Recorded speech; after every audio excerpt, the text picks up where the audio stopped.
YouTube viewers to Mystery Moon Part 2. So this first appeared just for Patreons, and patrons are having a fabulous discussion.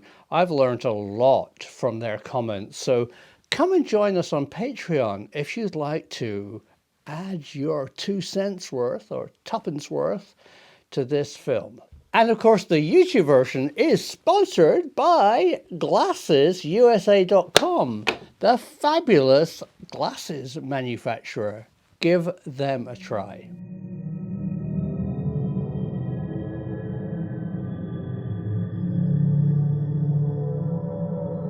Hey, Houston, the Challenger has landed.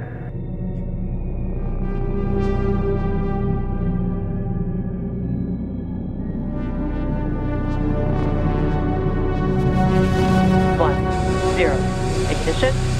Liftoff of the Falcon 9 and Crew Dragon. Go NASA, go SpaceX, Godspeed, Bob and Doug. As Bob and Doug blast off successfully on a rocket built by a man who made money helping you sell your Beanie Babies, I think there's always been an agenda to space.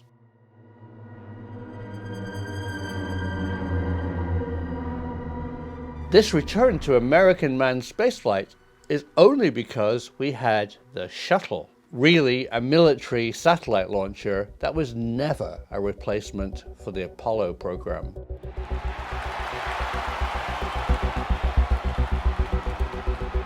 So maybe there's always been an agenda about going into space. Putting Americans on the moon was far more about the Cold War race than one small step for humanity. I'm going to start this with a quote from the wonderful Buzz Aldrin. He said, "The United States used to inspire the world by doing things that other nations were not capable of." He went on to say, "I don't believe the United States has done that for the last 50 years.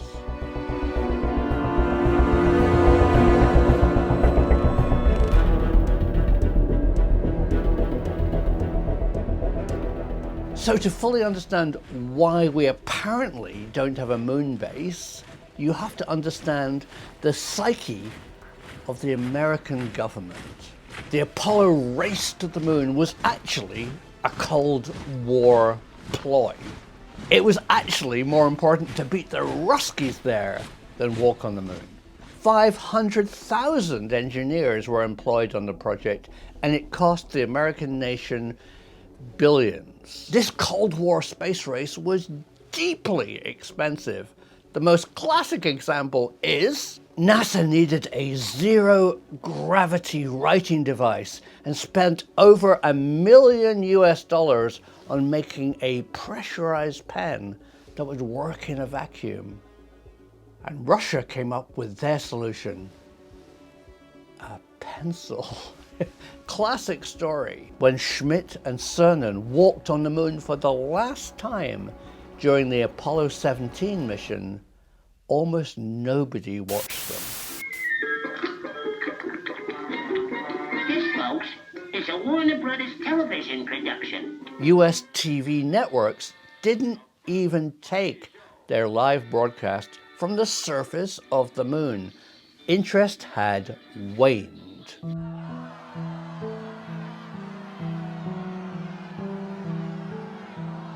Problems here on Earth, political crises, foreign wars, and the oversell of the Apollo program to the American people, who only saw 2 benefits: the invention of Tang and freeze-dried ice cream. Politically, the hot potato of the very cold moon was dropped.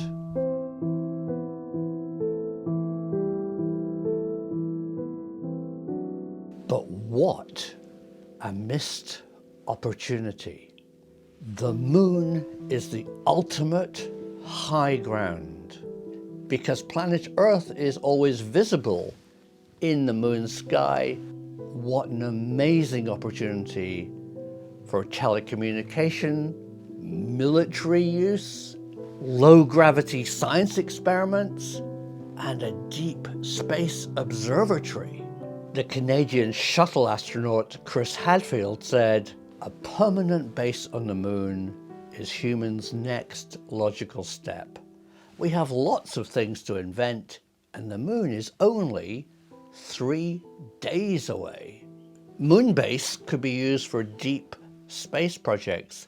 Imagine a fuel dump and a construction site for missions to Mars and beyond.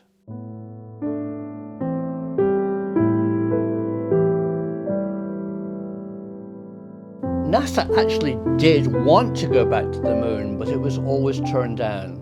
Their $20 billion US budget just couldn't cut it. But let's not forget that the US military budget is $680 billion per year. So the US military built this.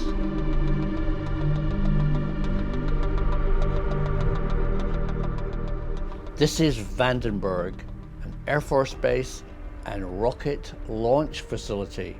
Nearly every spy satellite is launched from Vandenberg. And they built this, a launch platform for space transport that later became a NASA project, but originally STS was totally to launch and maintain large spy satellites. The National Reconnaissance Office, or NRO, has spent billions on looking at us.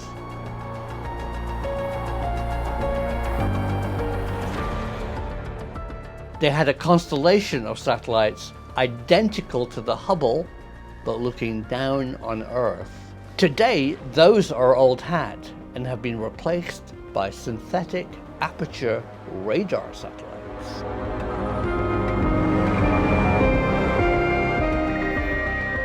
These see color, real-time, moving images at night, through cloud, and in bad weather.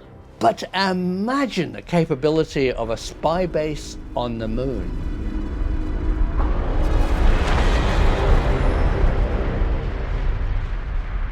And the US military has the rocket to get there.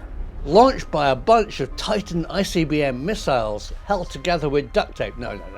Hopefully it's Gorilla Tape. The Titan IV missile launcher is really an awesome beast.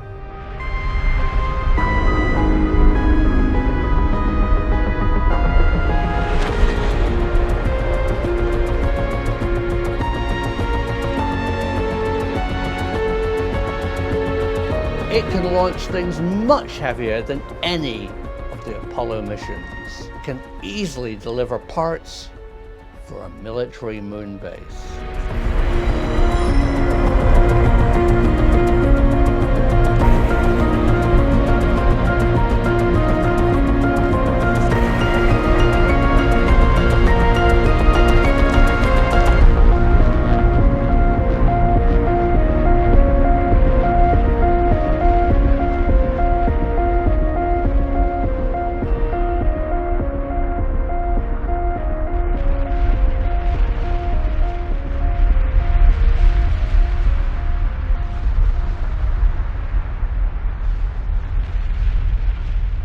So has it really been 48 years since man last walked on the moon?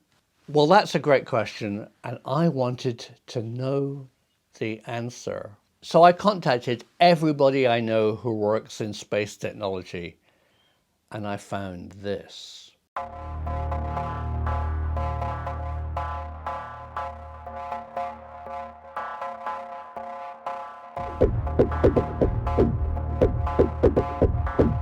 A brick wall. There has always been secret projects going on the moon.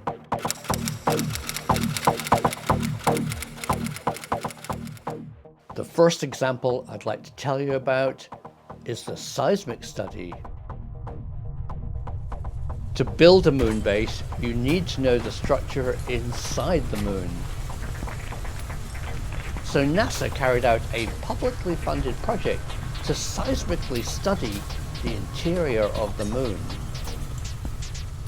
They did it by crashing a used rocket section onto the surface of the moon. The results were going to be fascinating, but actually they were classified.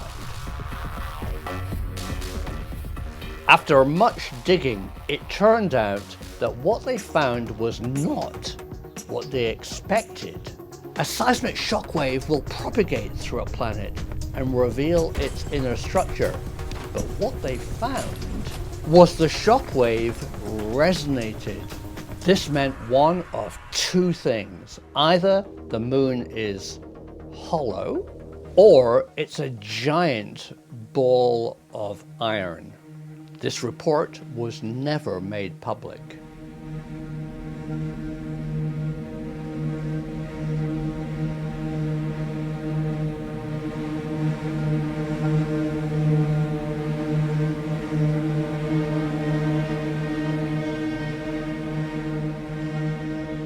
And what I'd like to add now is deeply secret and deeply personal. We have an American friend who works in radio astronomy. He's always got exciting new projects to study the universe that need funding. In a recent email where I asked him, how's the project going? He told me funding for future science experiments is all but cancelled. He told me the big dishes are being used for a secret project. Designed by MIT, it uses 3 large dishes. This dedicated network has redundancy and provides two-way communication to the moon: radio, television, and the internet.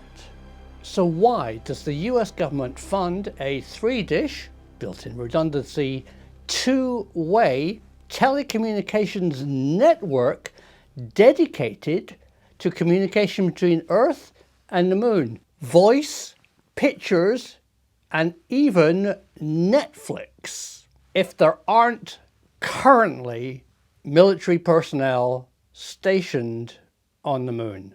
Why, after being first on the moon and for 50 years, has America not used the advantage of the moon as a military base?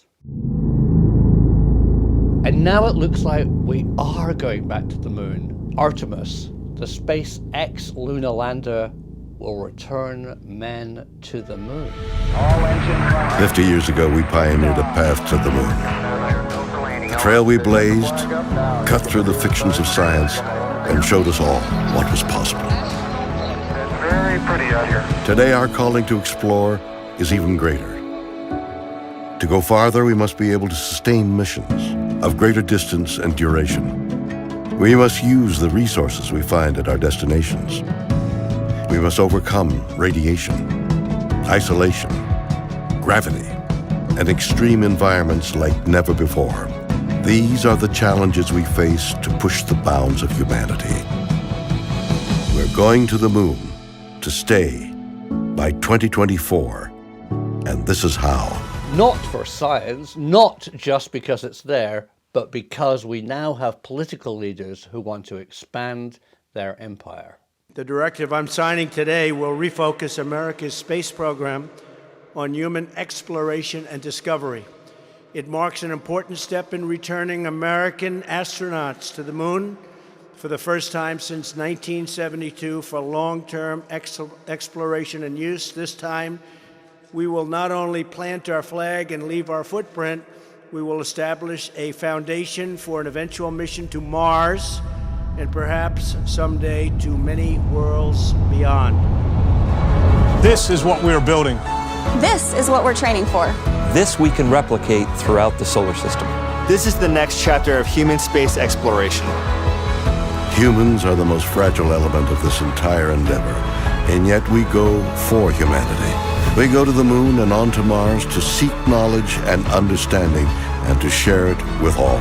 We go knowing our efforts will create opportunities that cannot be foreseen. We go because we are destined to explore and see it with our own eyes. We turn towards the moon now, not as a conclusion, but as preparation, as a checkpoint toward all that lies beyond. Our greatest adventures remain ahead of us. We are going. We're going. We are going. We are going. We're going. But my question to you is, are we just going back, or have we been there all the time? So I hope you enjoyed that, and remember, for a great deal on glasses, go and give glassesusa.com a try. And as a treat, just for YouTube, Mystery Moon Part 3, Moonbase Revealed, will be coming to your screen shortly. But if you'd like to see it now, join me on Patreon.